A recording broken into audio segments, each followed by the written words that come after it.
Okay, I'd like to welcome everybody to the Women's History Month celebration. We'd like you to now please rise for the presentation of colors by our own ROTC group commanded by Colonel Robinson and Sergeant Peterson.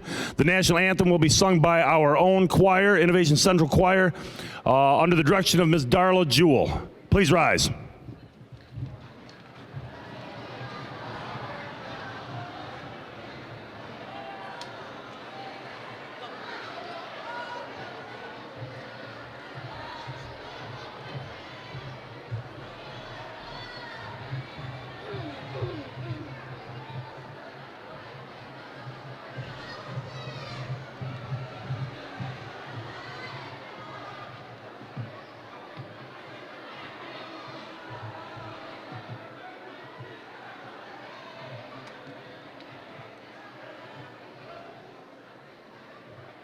Ready.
Hey, that's unbelievably fantastic. Another round of applause for our choir and the JROTC. Fantastic. Two great parts of our school. Students, as most adults know here, women have contributed in major ways to world history and United States history, but have not always been acclaimed or acknowledged. Today, women are acclaimed and acknowledged for their roles that they play. And we have some women here who I'd like to acknowledge and acclaim them for their parts in our district and in Grand Rapids, and they are shaping our Grand Rapids history today. I would like to introduce, and if you'd please stand for a second, Mrs. in mostly alphabetical order here, Mrs. Carolyn Evans is the Grand Rapids Public School Assistant Superintendent of Curriculum. Mrs. Evans, thank you for being here. Next is Dr. Wendy Falb, Grand Rapids Public School School Board member and former school board president. Thank you, Dr. Falb, for being here. Next is Mrs. Ruth Kelly, Grand Rapids 2nd Ward Commissioner. Thank you for being here. Next is Mrs. Maureen Slade, Grand Rapids Public School School Board member. Thank you, Mrs. Slade, for being here. Next is Mrs. Stacy Stout, Assistant to the Grand Rapids City Manager. Mrs. Stout, thank you for being here. Next, Mrs. LaTarro Traylor, Community Coordinator for the Downtown Grand Rapids Incorporated. Thank you very much for being here. Mrs. Mary Alice Williams, former Grand Rapids 2nd Ward Commissioner. Thank you very much for being here. Those are special guests, but the only person not in alphabetical order was our very special guest. She is the first female mayor in the history of Grand Rapids. I'd like to introduce to you, just to stand up, Mayor Rosalynn Bliss.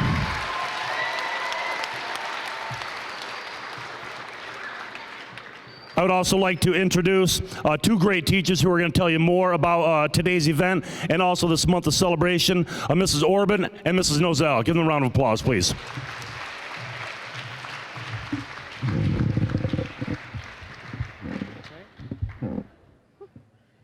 Good afternoon.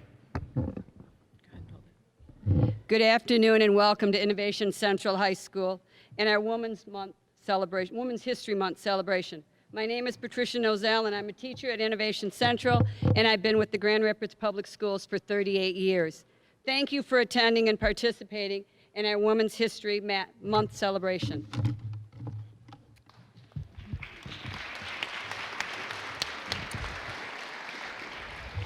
My name is Lisa Orban-Cowley, and I am a teacher of World History and U.S. History at Innovation Central High School, and I've been with Grand Rapids Public Schools for 14 years.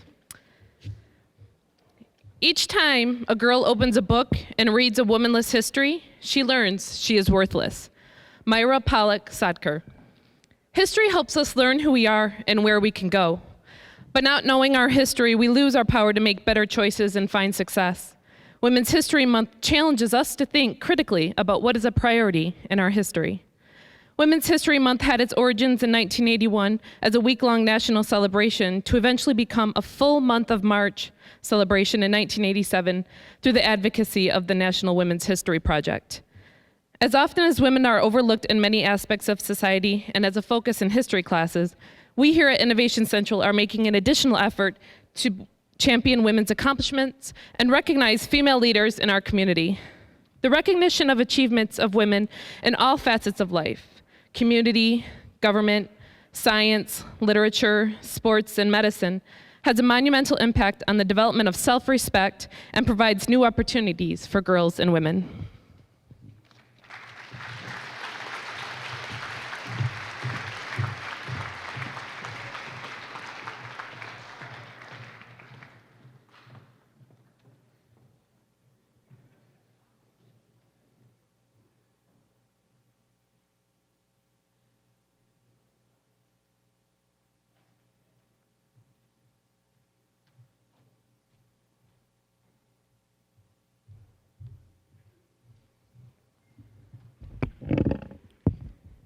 Good evening.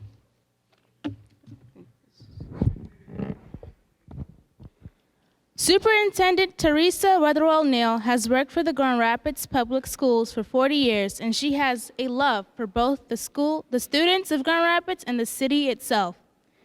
She is a product of Grand Rapids. She comes from a large family with deep roots in the city.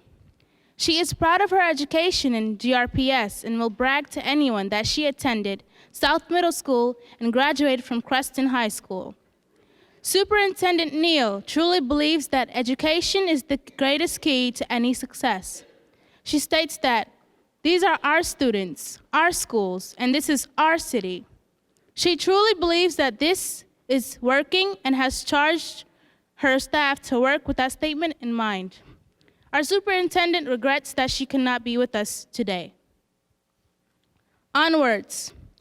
I am Halima Suliman, a student here at Innovation Central High School and also a recent recipient for the International Women's Day essay about a woman who inspired me. I wrote about my mother, who is here in attendance today with my father. But today I'd like to share with you an excerpt from my poem, As I Am. As I am. For being who I am, an identity of friction, there's a predominant restriction, an aged misconception that the woman is not an abundant source of perception. And of course, she has her conjugal standards she must fulfill. But this is what she does. She gives up her own will, allows herself to suffer because she can't bear the sight of seeing her loved one in pain. She looks after the children and tends to the needs of others when she herself is strained. And you dare say she has no intuition. I'd say she's more than sufficient. But as you seek what you venture for, you may find that. But the one behind the successful man is the woman, and without her, he is incomplete. Now, because of my identity, I am expected of the least. Only the basis of having my own sister. against me to compete? Why can't I, myself a female, be able to strive for my dreams, morals, and education without threatening the male ego? How is it that I am classed by the shade of my skin, the tone of my voice, shape of my body, and the sway of my walk? Why can't I be classed for my intelligence, my bravery, my leadership, my skillfulness, and my perseverance? Why can't I be accepted as I am? Labeled to look like one who has no say but isn't allowed to embrace the way she is. Having to be made up, modified, and approved to appeal to the naked eye. And she is scolded if she does not comply. Why is it that the little girls look on the covers of the magazines and are told that this is who they are supposed to be, an objectified being, a being which should be used and abused, a being who is used like a tissue, then thrown away after it has no use? Never even peeking into her brain, acknowledged like another seed in the hill of ever-growing grain. Allow me to tell you a story of a girl in the past of a faded world. Her story is quite depressing, but listen as it unfolds, a story quite captivating, but twice overtold. She keeps her mouth shut with nothing to gain, with so much to lose. She concludes her only excuse, relinquishment. So, do you know what she does? She looks herself in the mirror and chants, I am useless. She harms her very being and scars her soul, voids her mind of darkness and loses all form of hope. She cries to the darkness of the night skies and sings her sad lullabies. That's what she does. She looks in the mirror and can't recognize who's staring back. Everything was going so fast that she lost track. She watched her life flash pass by. Her rebel days were like a faint sigh, and she lost the glint of freedom in her eyes. This is a story even I couldn't believe. When I look at it again, it's hard for me to even breathe. Because that's not who I want to be. That's not who I aspire to be. I speak with code and my silence is my pride. My hijab is my protector, all jokes aside. As I am in my identity, it makes a part of me because it is mine. So I ask of you, accept me as I am, as I accept you as you are. And remember this girl with big hopes and endless dreams as the one who spoke and everyone received. The message of which she shared to those who listened and conceived. Because I am as I am. Thank you.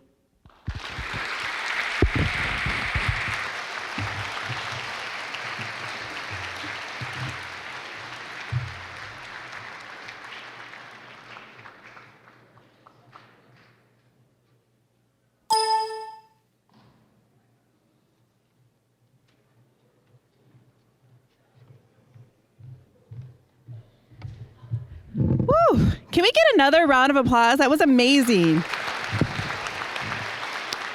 Woo.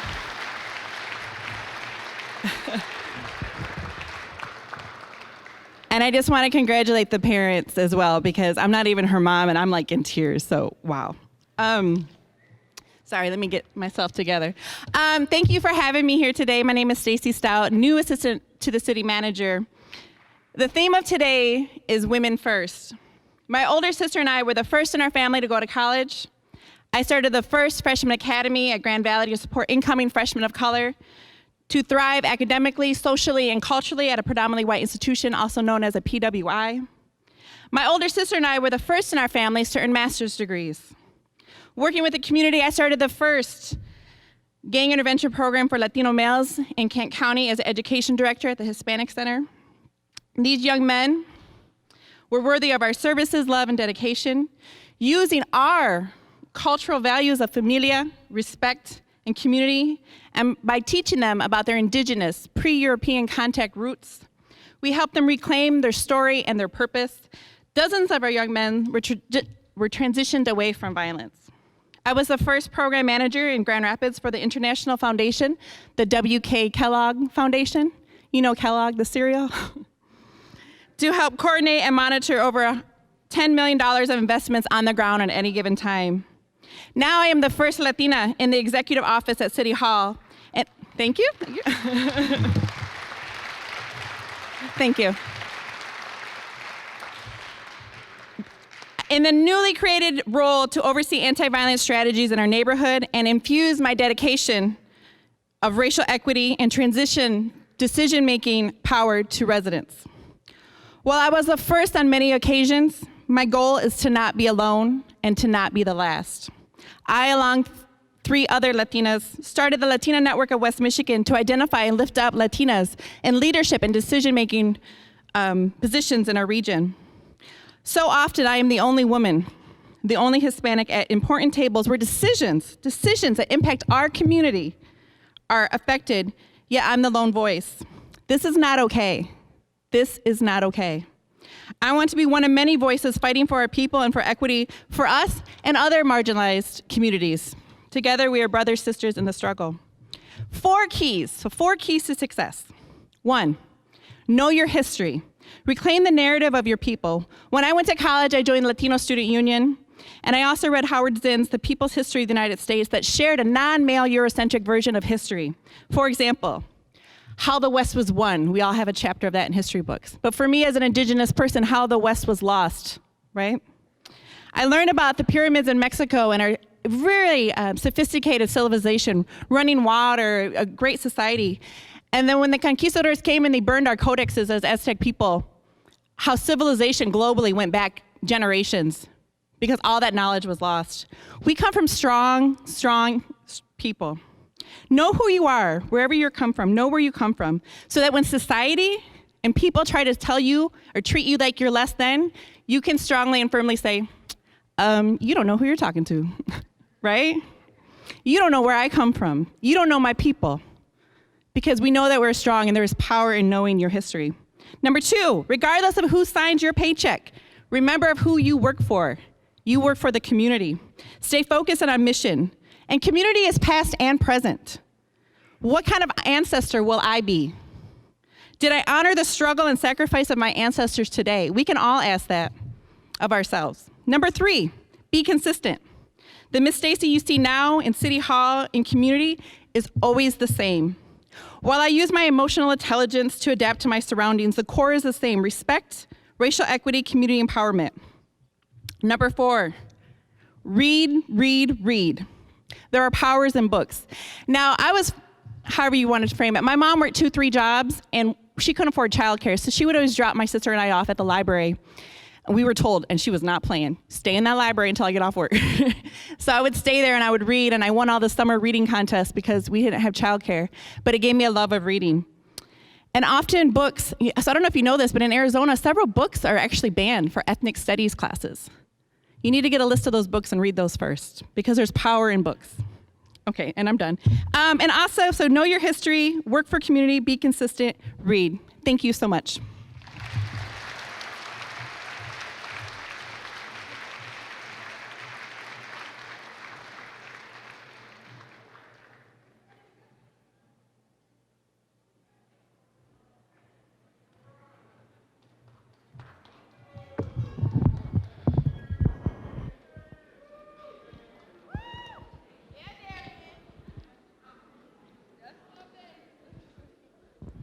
Good afternoon, everyone. My name is Darrian Atkinson, and I'm a senior here at Innovation Central.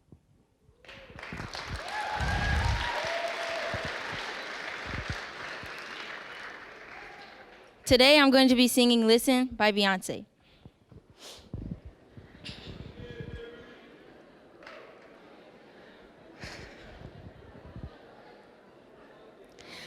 Listen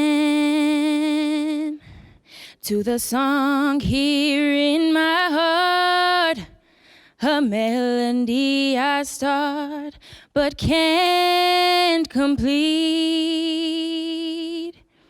Listen to the sound from deep within. It's only beginning to find release. Oh, the time has come for my dreams to be heard. They will not be pushed aside or turned into your own, all 'cause you won't listen. Listen, I am alone at a crossroads. I'm not at home in my own home. And I've tried and tried to say what's on my mind. You should have known. Oh, now I'm done believing you. You don't know what I'm feeling. I'm more than what you made of me. I followed the voice you gave to me. But now I've gotta find my own. You should have listened. There is someone here inside, someone I thought had died so long ago. Oh, I'm screaming out, and my dreams will be heard. They will not be pushed aside or turned into your own, all 'cause you won't listen. Listen, I am alone at a crossroads. I'm not at home in my own home. And I've tried and tried to say what's on my mind. You should have known. Oh, now I'm done believing you. You don't know what I'm feeling. I'm more than what you made of me. I followed the voice you gave to me. But now I've gotta find my own. I don't know where I belong, but I'll be moving on. If you don't, if you won't listen to the sound here in my heart, a melody I start and I will complete. Oh, now I'm done believing you. You don't know what I'm feeling. I'm more than what you made of me. I followed the voice you think you gave to me. But now I've gotta find my own, my own.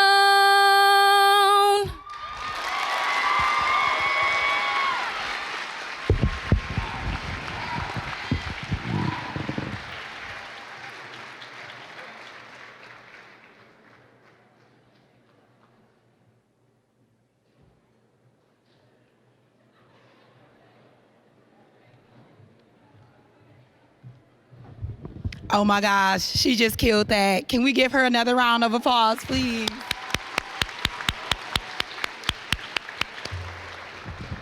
Okay, so I didn't have anything planned to talk to you about because somebody just told me about this Monday. I'm not gonna say who, but I'm looking right at them as they're sitting down in the front up here, raising their hands. Okay, so all I know is I got 4 minutes, and the theme is, what is it? First, women first.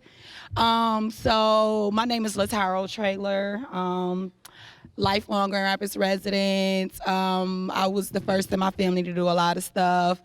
Graduate from college, go to law school, graduate, do a whole bunch of stuff. It was hard. Most of the time I cried every day because nobody understood me and I wanted to quit and give up, and I tried to and I couldn't because I wanted something greater. Something Stacy said very, very important is reading. When I was younger, I loved to read. We had like these Babysitters Club books. We had, what's the dude, R.L. Stein? Goosebumps. We had the Goosebumps books, Fear Street books. So I just love to read.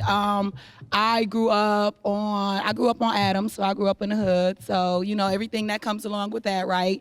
And I always tell people when they ask me today, well, why are you different? How were you able to overcome that. In high school, I was the one I could, and y'all don't do this. I was the one that would skip 2 or 3 days a week and still come get A's on the test because I would come to class those 2 days, get my assignments, and do my work, right? So while most people skip to like have fun and party, I did that, but I still made sure I did my homework. Y'all don't do that. But because I knew that what I saw around me every day, no matter how much, people, how hard they work, how hard they try, I knew I did not want to be in the hood my whole life. I mean, it's fun when you're young and everything, but eventually when you need some stability and you want to be able to lay your head down at night and not have to worry about certain things, you got to work for that. You don't just get that. You look at TV and you see people rich. They don't show you what they had to do to get there. They don't show you how hard they had to work and sacrifice and sleepless nights and invest their own money. And they don't show you that. They just show you the end part. But if you want something in life, you got to work for it. I don't care what it is, anything. You definitely got to put forth a conscious and concerted effort. So definitely reading. If you don't like to read, you got to find a way to make it enjoyable, because reading is what's, especially coming from, if you come from a background of, less means or less resources, reading and an education is the great equalizer. Like, if you don't have rich parents or a rich uncle or anything that other people have, then you need to read. You need to be up on your intellect and up on your academics. And another thing I want to say specifically for ladies, I always tell my nieces, they're teenagers, I'm always like, I couldn't dare be a teenager right now, because especially for the ladies, it's so much pressure on you, so many things, trying to get your attention out here, and then not even that, but social media. So for me, we could go to school and go home, and then it was two different things, right? So now y'all go home and social media stuff is spilling over into school, and it's taken away from the time that you have here to learn. So with that being said, always do your own thing. I know now, you want to fit in and you want to wear this and you want to be a part of this group and that group, that none of that stuff is going to matter. And I'm going to say 5 good years, it's not going to matter. What's going to matter is the people that was putting in the work.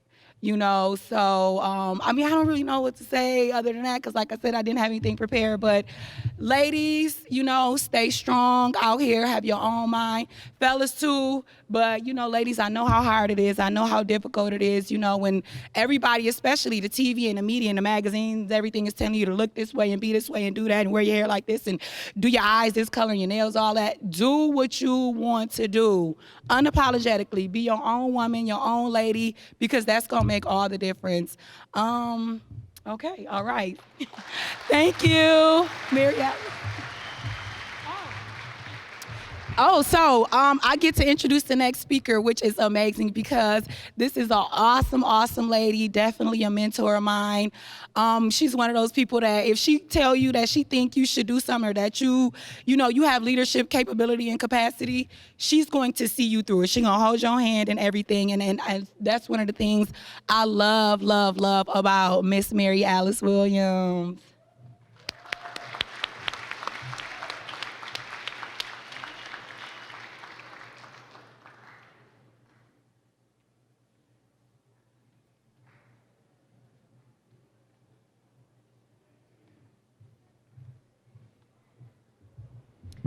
Thanks, LaTarro.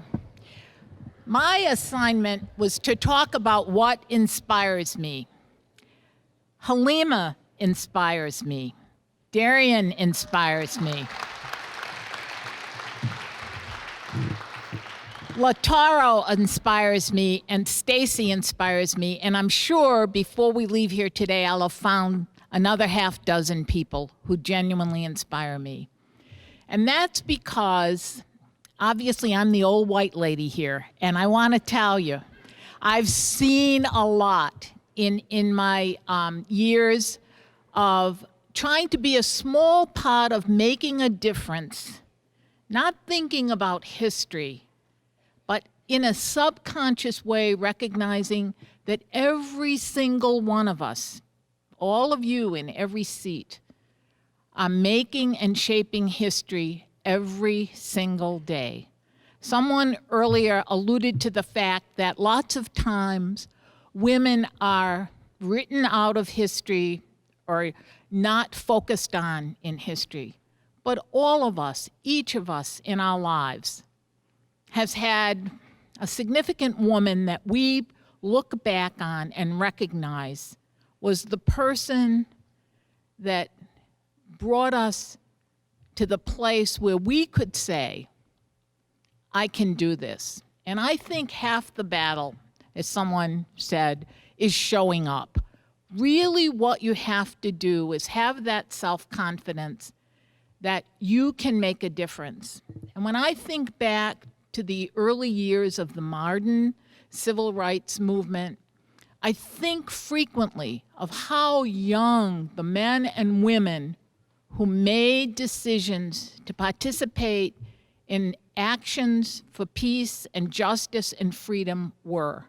They were very, very young. Some of them were only 8 or 9 years older than you are right now.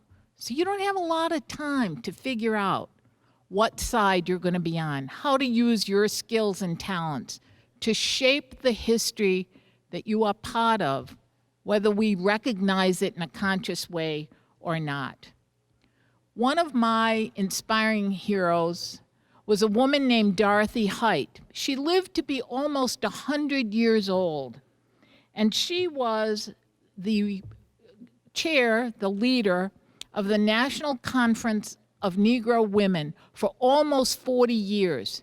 She started when she was 25 years old in a small position with that organization and worked herself up to be the leader of that organization. She came from humble roots. She knew discrimination firsthand. She won a scholarship to the prestigious Barnard College. And when she got there and they realized she was African American, they had already accepted 2 other African Americans and didn't allow for a third. And she went on to go to New York University and Columbia, not harboring bitterness, but helping it to this discrimination to strengthen her, to make her determined to demonstrate who she was and what she could do. She was a very close friend of another hero of mine, Helen Clater, who lived in this city, who was the first national president of the YWCA, and who worked tirelessly alongside Dorothy Height to make a difference. Her son became a Pulitzer Prize winner for work that he did on the Watergate reporting. Her children have made contributions. When Dorothy Height died, she was buried, her funeral was in the National Cathedral, and President Obama was there to acknowledge the lifelong work she had made to make a difference. I want to leave you with some thoughts that she said, because when we think about making a success of our lives, I want to at least plant a little seed with you that part of your success needs to be the work that you've done for freedom and justice. And Mrs. Height said, I want to be remembered as someone who used herself and anything she could touch to work for justice and freedom. I want to be remembered as someone who tried. It is in trying that we make history. Thank you.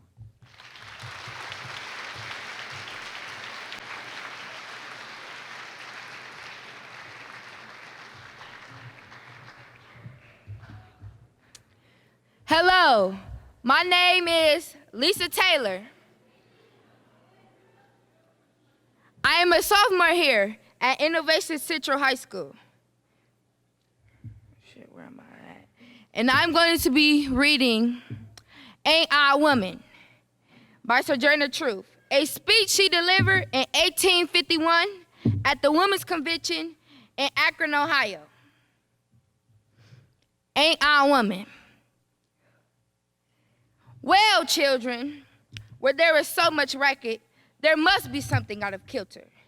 I think that's the twist with the Negroes of the South and the women of the North, all talking about rights. The white man will be in a fix pretty soon. But what's that all here talking about? That man over there says women need to be helped into carriages, lifted over ditches, and have the best place everywhere. Nobody ever helps me into carriages or over mud puddles or gives me the best place. And ain't I a woman? Look at me. Look at my arm. I have plowed and planted and gathered into barns, and no man could head me. And ain't I a woman? I could work as much and eat as much as a man when I could get it, and bear the lashes as well. And ain't I a woman? I have borne 13 children and seen most all sold into slavery. And when I cried out to my mother's grief, nothing but Jesus heard me.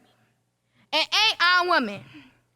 Then they got this thing in the head. What's that called? Intellect. That's it, honey. What's that got to do with women's rights or Negroes' rights? If my cup won't hold but a pint and yours hold a quart, wouldn't you be mean not to let me get my measure full? Then that little man in the black over there says, women can't have as much right as men because Christ wasn't a woman. Where did your Christ come from? Where did your Christ come from? From God and a woman. Man had nothing to do with him. If the first woman God ever made was strong enough to turn the world upside down all alone, these women together ought to be able to turn it right side up. And now they asking to do it, they better let them.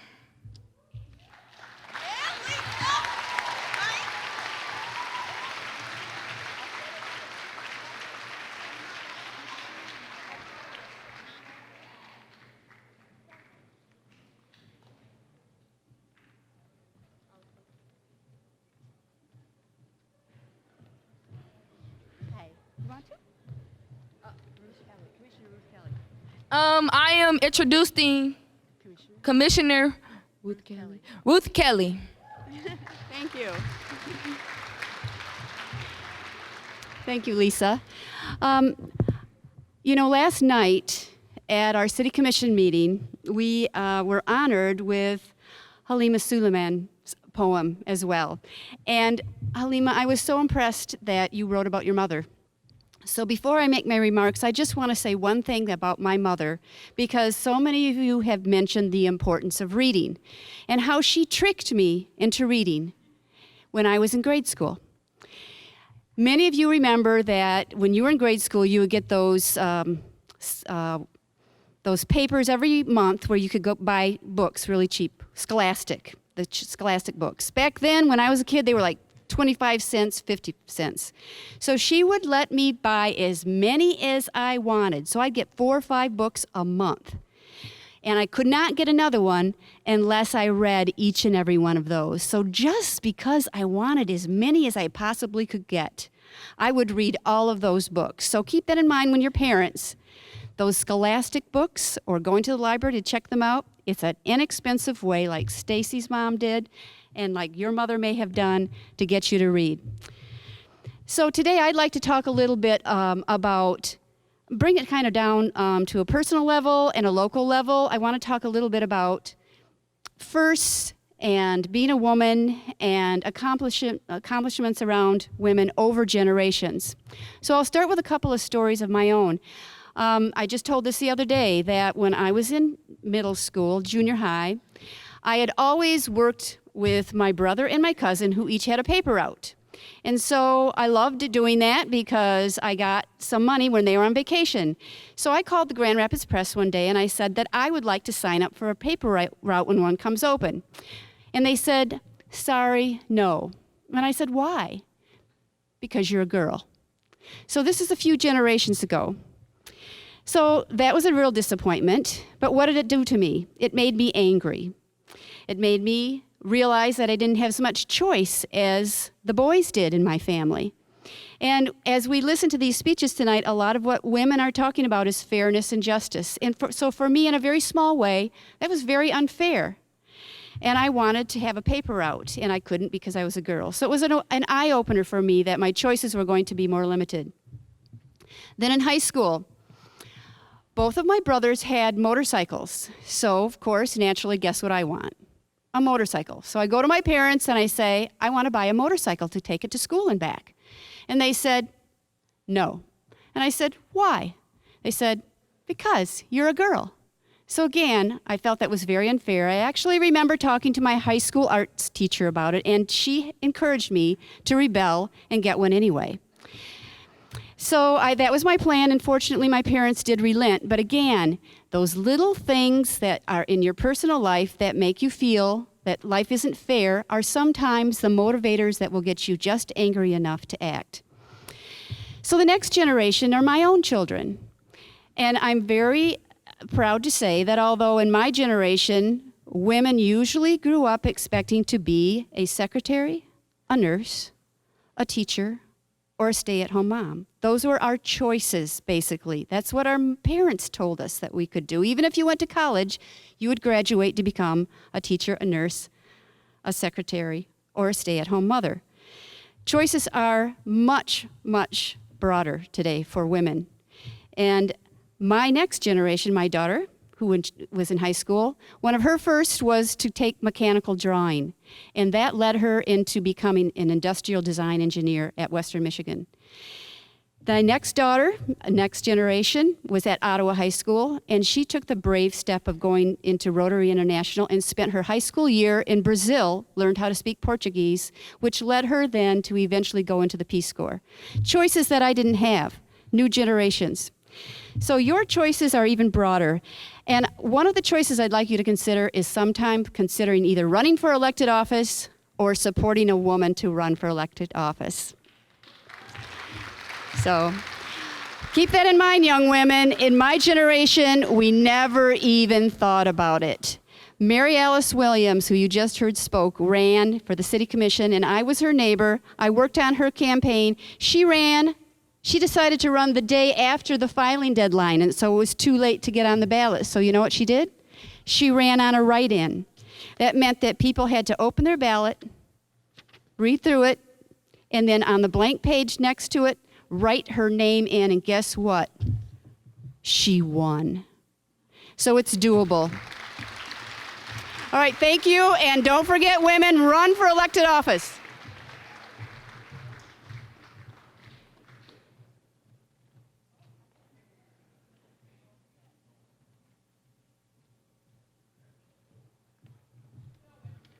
We're slipping up here with the introductions. Now I'd like to introduce the ROTC STEP team.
Hi, everybody. I was the intellect girl. I was the girl that said intellect. Okay, but hi, everybody. I'm Chelsea Flemings. I'm a junior here at Innovation Central, and I'm about to say a poem that I wrote, and it's called Conversation with a Woman. I hope y'all like it. If y'all don't, then still please clap. Okay. I had a conversation with this woman one time. Contemplating, it seemed she had a lot on her mind. She said, "Little woman, now's the time to take the time to build yourself as a woman." I asked,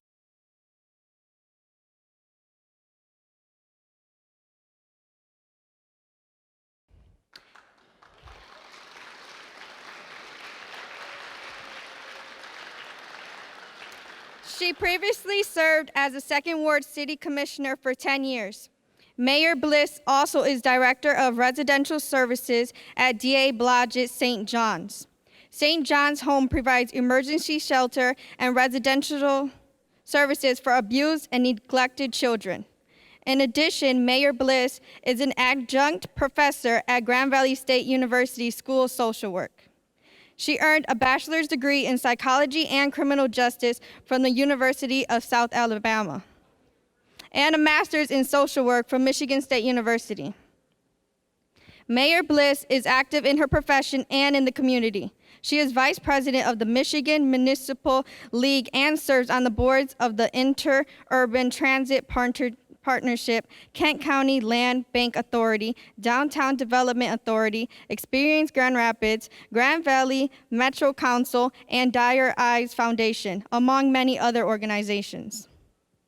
She is a member of the Uptown Corridor Improvement District and the West Michigan Environmental Leadership Network. She also serves as chairwoman for the residential MIN for the Michigan Federation of Children and Families. Mayor Bliss has been recognized and honored locally as well as statewide for her commitment, dedication, and work in the field of child abuse and neglect, and for her leadership in the community. Recognitions include 5-time recipient of Grand Rapids Business Journal's 40 Under 40, Grand Rapids Business Journal 50 Most Influential Women in West Michigan, Athena Young Professional Award, Tim Pope Memorial Award for Outstanding Young Governmental Leader, Christine Nelson Professional Award for Service to Children, Michigan Professional Society on the Abuse of Children Special Recognition Award. We want to welcome to Innovation Central High School the Honorable Mayor of the City of Grand Rapids, Ms. Rosalynn Bliss.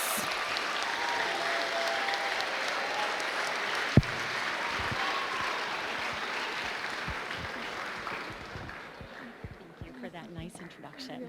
Do you know I was... Thank you. Good afternoon. I am so glad to be here. Can you shut that off, that light? I'm gonna walk around the stage. I believe I'm the last person speaking, right? Okay, I won't take all the time I want because I think you have a class to go back to, but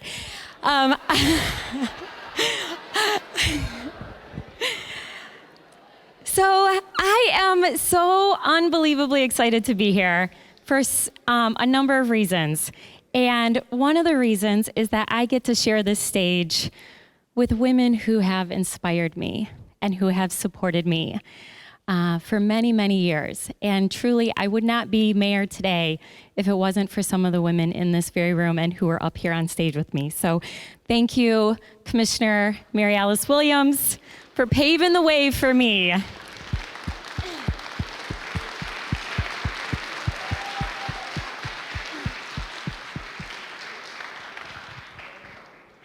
So when I walked in here today, I was reminded of a school assembly that I sat in 25 years ago when I was in high school. And it was an assembly with 3 elected officials. It was the mayor of my city, it was our state representative, Representative Pat Gagliardi, and our state senator, Senator Bart Stupak, and our mayor at the time, Mayor Bospis. All 3 older white men. And I remember sitting there as a student, and never, ever, ever did it cross my mind that I would ever run for office. ever.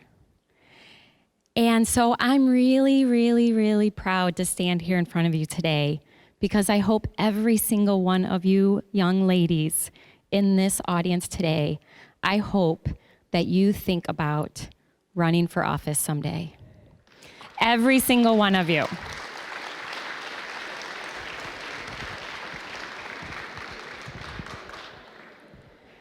Stepping up into a leadership role is really hard. It takes courage. I know some of the women who spoke before me talked about how you have to be willing to fail, you have to take a risk, and it's really tough. But you know what? Even after I graduated from high school and went to college, I still didn't think about running for anything or moving into a leadership position. What encouraged me to run for office, it was other women encouraging me to run for office. It was women supporting me to run for office. And so I want to talk to you about a couple things. I want to encourage you, all of you, to support women to moving into leadership positions. So if you have a friend who's talking about wanting to run for student council or to do something, support them. It's really hard work. And I think it's easy for us to be critical of ourselves. How many of you have ever had self-doubt? You doubt yourself, right? You tell yourself all the reasons why you can't do something. Well, I want you to make a list of 10 reasons why you can do something, because every single one of you can do whatever you put your mind to. And I was lucky enough to have a lot of people who told me that, who gave me that message, who believed in me, who told me, if there's a will, there's a way, that you can do anything you put your mind to. And you know what? Sometimes that's really hard to believe. And we are harder on ourselves than anybody else in our lives. And it's really hard to doubt ourselves and to give up. That's why we need other people encouraging us. So I hope every single one of you think about stepping up into leadership. Come up with the reasons why you can do something and support one another to do that. The other thing, I'm going to piggyback on a couple of things that you heard, and I'm going to put an exclamation mark on it, and that is, I have always believed that leaders are readers. So read. Reading is powerful. It opens doors. It opens your mind. It gives you ideas. It's really important that you do that. And going back to why we're all here today, women's history. I think sometimes when we learn about history, it can be depressing, it can be sad, it can be disappointing, but I see it as, when I read about history, I also see this incredible opportunity that we can learn from our history and we can make sure that the future looks different. So I don't want any of you to be discouraged about history. I want you to be committed to making things better and making things different. And the last thing I'll say is what inspires me. And it's experiences like this that inspire me. And what really excites me about being the mayor of this incredible city is seeing all of you. And all of you, you're the future of this city, and you are going to leave a mark on this city, and you're going to make our community look and feel very different because of what you do. So as mayor, I hope that you step up and that you do that. So get engaged, be present, show up, and be a part of making our community a better place. So thank you so much. Thank you for being here. Thank you. Big round of applause for Mayor Bliss, please.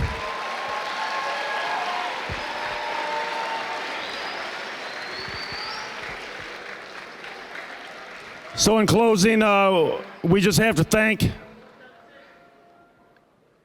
some people here. We have to thank, first of all, the student performers. Give it up for the student performers today. It takes a lot of guts, people, to get up here and do that. To sing without music, really talented, to read their poems. It really takes a lot of guts, so I really appreciated that. I really appreciate the special guests. Round of applause for a special guest coming today. Thank you very much.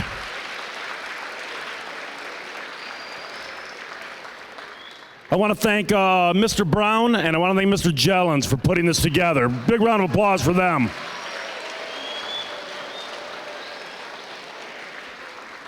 But I really want to thank Mayor Bliss for coming, incredibly gracious out of her busy schedule. Big round of applause, people. She's not hitting every school. Okay, so thank you all. Thank you all that participated, put it all together. I know I didn't name everybody, but thank you very much. Students, it is 6th hour. There is more learning to do today. So, gotta have you head back to 6th hour. Thank you, everybody.